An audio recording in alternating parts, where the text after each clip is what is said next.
ईरान के सदर मसूद पज़ेश्कियान ने कहा है कि ईरान का जौहरी हथियार बनाने का कोई इरादा नहीं, न कभी था न होगा। ये ईरान का नज़रियाती अकीदा है और ईरानी रूहानी पेशवा की जानिब से जारी हिदायत भी हैं। अक़वाम मुत्तहिदा की जनरल असेंबली से खिताब में उन्होंने कहा कि अगर किसी के दिल में इंसानियत को लाहक तकलीफ का दर्द नहीं तो वो इंसान कहलाने के लायक नहीं। गज़ा की सूरत हाल पर उन्होंने कहा कि वो मुजरिम जो बच्चों को कत्ल करके धौंस जमाते हैं वो कभी काबिल एतमाद शरीक साबित नहीं हो सकते। از نیات متجاوزانه این رژیم در امان نیست. مسلم است که رژیم صهیونیستی و حامیان آن دیگر حتی به عادی سازی از راه سیاسی رضایت ندارند.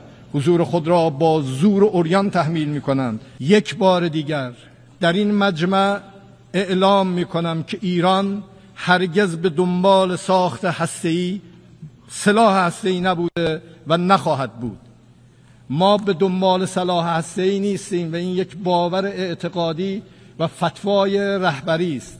در نتیجه به هیچ وجه به دنبال اون سلاح‌های کشتار جمعی نبودیم و نخواهیم بود.